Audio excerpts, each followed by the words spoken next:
আজকে আমি এমন এক কাঙ্কি ছেলেকে রোস্ট করবো যারা নাকি অ্যাডভান্স সাদিকুল সুবাহান শরীফ মুরিফ সবাই এরা রোস্ট করছে, তাই আজকে আমি এর করতে আইলাম।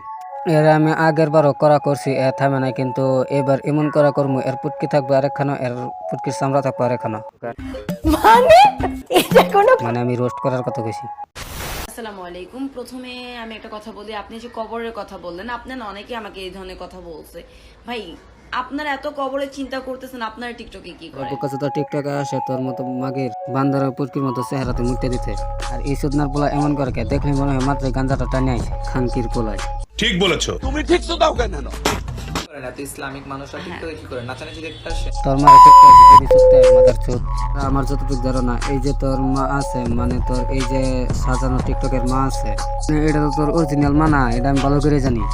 আমার যতটুকু ধারণা তুই তোর মা সওয়া ভাড়া দিয়ে নিজের পেট চালাইতেছ।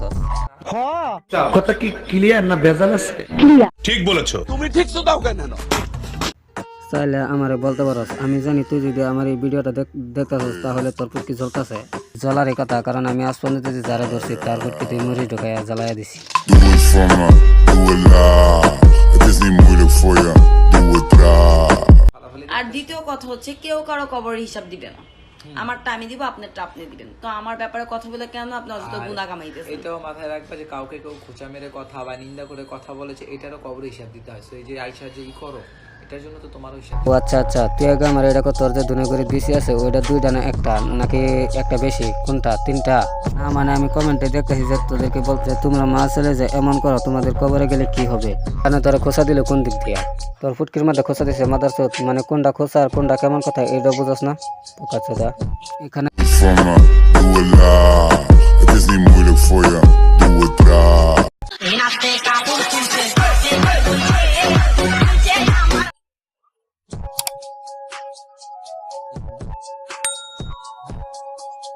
খোঁচার কি দেখলি তুই? হ্যাঁ, এই কথাটা বলতে পারিস তুই আমার মতো মানুষদের যে তোরে নিয়ে কথা বলতেছে, তোর জন্য গালিগালা চলতেছে? হ্যাঁ, আমারও খারাপ লাগতেছে। একটা মানুষ তোরে কমেন্ট করে বুঝাতেছে যে তুমি আর তোমার মাঝে এমন করতেছ, কবরে গেলে কি জবাব দিবা? এখানে খোঁচার তো আমি কিছু দেখতেছি না।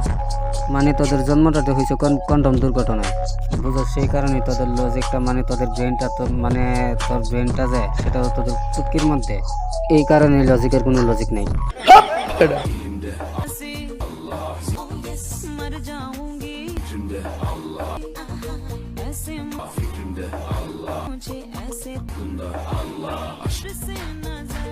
বাহ, এক ভিডিওতে পুরাই আল্লাহর ওয়ালি, আরেক ভিডিওতে শুধু মেয়েদের ফুটকির সাথে ডলাডলি।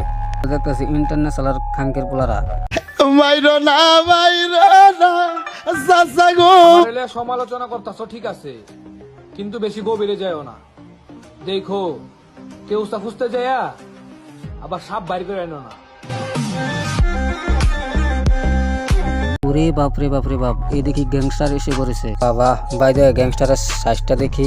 এই যে আমাদের গ্যাংস্টার, কি বডি ম্যান, কি বড় সাইজ, মানে তার হাতগুলা দেখছো? আমাদের গ্যাংস্টারের হাতগুলা দেখছো? মনে হয় 20 ইঞ্চি হবো। বাবা রে বাবা, भाई मारो मुझे, मारो मारो मुझे, मारो मारो नहीं, ये मजाक हो रहा है। एक सेकंड क्या? বলা তুই মা কোনো তো ফিল্টার মেরা নাচানাচি না করে সামনে এসে বলতেই তো পারো ভাই, আমি বিটিএস কোম্পানির লোক, আমি কিউট, আমার নুনু নাই। কারণ বাংলাদেশের মেয়েরা এইরকম কিউট ছেলেদের, নুনু থাকুক না থাকুক, এইসব ছেলেদের পছন্দ বেশি করে। মানে ওইটা ছেলে হোক বা না হোক, হিজলা হলে সমস্যা নাই, কিন্তু মেয়েদের মতো কিউট আর অঙ্গভঙ্গি করতে হবে। আর বাংলাদেশের ম্যাক্সিমাম মেয়েরা এইরকম ছেলে পছন্দ করে, এই কারণেই বাংলাদেশের ছেলেরা বিটিএস টাইপের হতে চায়, একটু কিউট হতে চায়, মানে মেয়েদের মতো একটু ফিল্টার মেরে হাত পা নাড়াতে। পোলারা মানে চিকন চাঁদা খানকির পোলারা পুরুষ হয়ে কি বাল ফালে মাদার চুদেরা। তোমরা একটা জিনিস দেখো, মানে ও যদি জন্মকাল থেকে এমন হতো তাহলে একটা কথা ছিল, কিন্তু মাদার চুদের ভিডিওর মধ্যে এরকম আর সামনে থেকে দেখতে আরেক রকম, মানে এটা কিনে হইলো নাকি?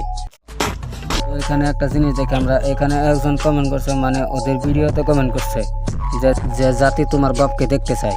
যে আসলে কমেন্ট করছে সে তো আর জানে না যে তার বাপের অভাব নাই। कुछ भी যে কথা বলতে আমি কি বুঝাইতেছিলাম তা তোমাদের ভালো করে বুঝাইতেছি।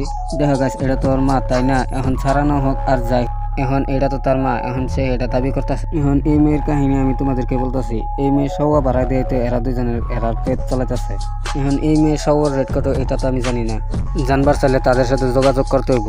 আর এই মেয়েটা কাজ করতে থাকে রাত্রেবেলায়, এক একদিন পর পর এক একজন করে আসে।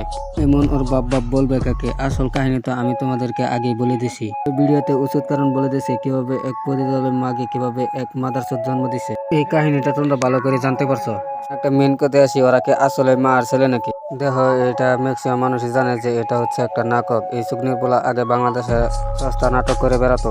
এই বাঞ্চদের নাটক যায় বাংলাদেশের মানুষ বুঝলই না। তারপরে বাংলাদেশের সস্তার কিছু ফ্রান্সিস্টারদের সাথে যোগাযোগ করে, তখন সেই সস্তা ফ্রান্সিস্টারদের সাথে তোমরা যদি এর মেয়ে ছাড়া ভিডিও দেখো তাহলে দেখবা এর ভিডিওতে কোনো ভিউসই নেই। হ্যান ত্যান আর ভিউস আসবে বা কেন, এর মধ্যে আছে দেখি যে মানুষ তার ভিডিও দেখবে। এই ছিল আজকের ভিডিও কেমন হলো কমেন্ট করো।